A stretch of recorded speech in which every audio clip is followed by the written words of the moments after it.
All right. And welcome back to the GSMC Wrestling Laureate podcast, brought to you by the GSMC Sports Network. I'm your host, Eric Rodriguez, here every Monday through Friday, 8 p.m. Pacific time, 11 p.m. Eastern time. We're going to talk about everything in terms of professional wrestling, 1,010%, all the action inside and outside of the ring, backstage drama, also, um, superstar injury updates, contract negotiations, promotions from AEW to WWE to MLW to the NWA. We talk about it here. If it's newsworthy in terms of the professional wrestling industry, we talk about it here on the GSMC Wrestling Laureate podcast.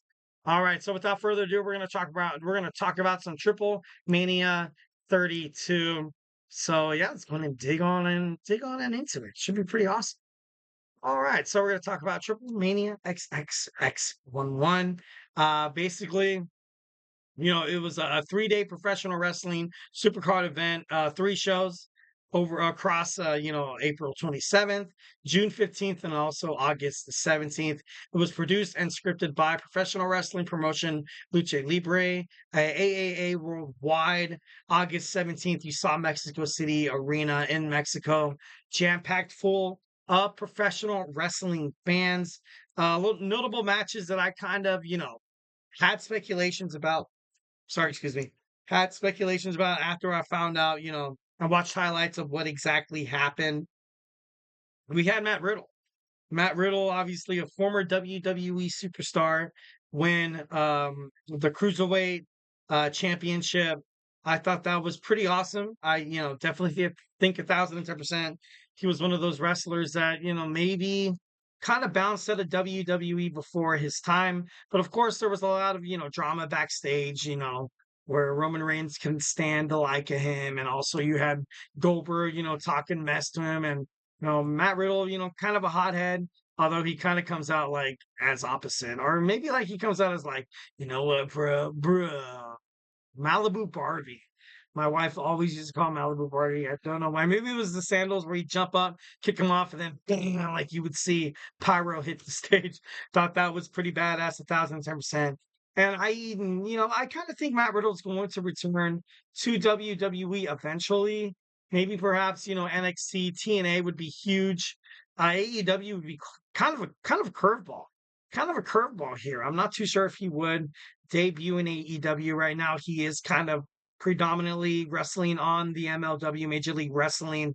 So, but then again, like in terms of wrestling, I feel like the more and more wrestling collaborates, the more and more you can get the best superstars. And I feel like that's exactly what WWE wanted to accomplish. You had a super show and about a month ago with the debut of Stephanie McCure in WWE. And, of course, you had the Rey Mysterio drama with Dominic Mysterio and stuff like that. But overall, it was a way to kind of introduce wrestling fans in Latin America that we're coming to you guys. We're going to come to you guys more often than not. And, why not? Especially with you getting a lot of that positive publicity. You're getting a chance to meet a lot of new different fan bases. And you also have a chance to see a lot of Latino American professional wrestlers kind of go out there, so to speak, to quote unquote find the next Rey Mysterio.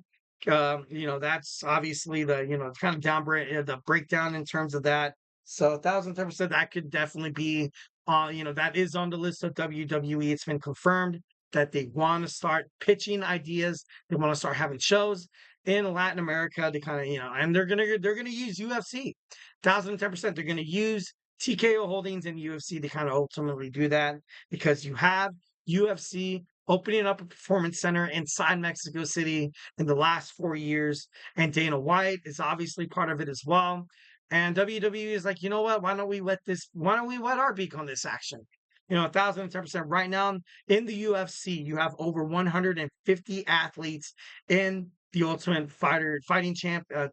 Sorry, I'm not, I wish I was more of a UFC guy, to be honest. Our Latin America. Our Latin American, 20% are from 20% of the population of MMA fighters. 66 are from Spanish speaking countries. So that could range from like anything in terms of Latin America, not just Mexico. So I think that's crazy. That's awesome.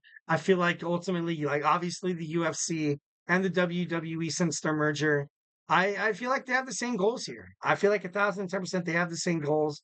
I feel like WWE fans are trying to attract more, WWE fans to UFC, and I feel like UFC fans are trying to attract UFC fans to WWE a little bit more to kind of have ultimately this partnership kind of beneficial ever since they absorbed the WWE, and I feel like they've done a pretty damn good job.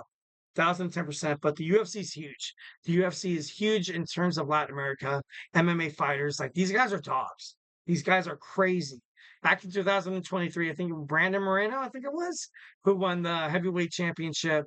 And it was big. It was big because it was the first ever Latin American champion to represent the company. Ever since then, you've kind of had this huge wave of Latin American MMA superstars kind of make their way up to UFC and trying to make a name for themselves. 1,010%. They're out there, they're trying to kick some ass, dude. They're trying to be like, you know what, since we are part of a country that's southwest of the United States, doesn't necessarily mean that we don't have talent down here. Doesn't necessarily mean that we don't have the resources to train our superstars. So definitely 1,010% believe that UFC, WWE, TKO definitely could get a lot of combatant sports going in Latin America and kind of own up to it. So that's pretty awesome. Next, we saw Santam Singh teaming up with Raj Dhesi, formerly known as Jinder Mahal, the modern day Maharaja, alongside with Jeff Jarrett and Karen Jarrett, winning the AAA World Tag Team Championships. I'm happy. I'm happy that you saw Jinder Mahal finally find a place for him as soon as his 90-day contract was up from WWE after he got released. And I just think it's fitting. I just think it's fitting 1,010%. You have Jinder Mahal come onto the scene. He's a leader. He's a leader. He is a heavyweight. He's a heavyweight facilitator in terms of matches and stuff like that. So 1,010% think this is a great move for all the professional wrestling. Santam Singh inside the AEW. This guy's dominant. You see him on Rampage and on Collision. So, with this kind of happening, now the question is, when are we going to see Raj Dhesi make his way to the AEW roster? When do you see, formerly known as Jinder Mahal, Raj Dhesi inside of, all of the wrestling, Ring of Honor, maybe New Japan Professional Wrestling, maybe the CMLL? Like, who all knows? But they came out, they won the TripleMania XXX AAA World Tag Team titles. So I thought that was pretty cool. Lastly, we have Alberto El Patron, formerly known as Alberto Del Rio, defeat the champion Nic Nemeth with JBL on the side. The moment JBL came out, I watched highlights and people were shocked. They're like, what the heck is going on? It's crazy. But with this new collaboration between the WWE NXT and also TNA Wrestling, for me, it's not such a big deal that you saw JBL go out there with Nic Nemeth, formerly known as Dolph Ziggler, inside the WWE. But I don't know. I just feel like it's just doesn't really make that much of a difference. I feel like 1,010% ultimately you're trying to bring the top talent to Mexico City to kind of get the fans all excited, to kind of get everybody in the crowd, to kind of inspire new combatant sports, if it's WWE or it's the UFC, people training to be an MMA fighter, people training to be a WWE superstar. It's all the same. You're trying to aspire to be something that you dreamed of your whole entire life. Imagine how many kids were in the crowd. 1,010%. That's a huge reason why you have so many WWE fans today. That's the reason why you have a whole bunch of UFC fans today. I remember growing up, I was kind of like in that golden age. Well, in my opinion, it was like the golden age of UFC. You kind of had Forrest Griffin, you had Matt Hughes, you also have you had Anderson Silva, you saw oh god, you saw Brock Lesnar. It's and like these guys, BJ Penn, you Frank Mir, like you saw all these guys from that came from like the roots of Ken Shamrock. You saw all these guys that came from the roots of famous MMA fighters that fought before them, like Randy Couture. The Iceman Chuck Liddell was a little, he was a little seasoned when I first started watching him. Like he didn't give an F, man. I love the Iceman Chuck Liddell. Like he came out there, came out there with his dad bod, like walked out there. He's like, boom, like, and that's it. He walks out. He's like, all right, I guess I won. So I definitely thought that was, definitely got to respect, combatant sports. So I thought that was pretty interesting to see Alberto Del Rio or Alberto El Patron pick up the victory over Nic Nemeth after a low blow. Kind of crazy, but I don't know. Can this be hinting at any, possible WWE returns with Nick, with Matt, maybe with Alberto?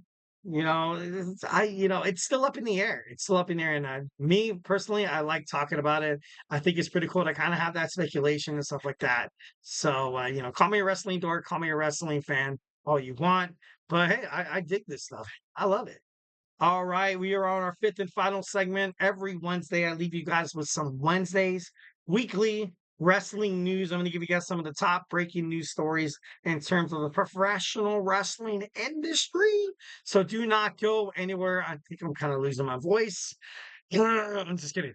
No, actually, I might be. Uh, so if my voice goes out, maybe we'll end it a little early. But we have my man Emran's Soccer Podcast, the GSMC Soccer Podcast, coming up in about 33 minutes. So make sure you stay tuned for that. So, but until then, get ready to talk to me about some professional wrestling news. Obviously, we have some news in terms of wrestling. Hit it up in the chat.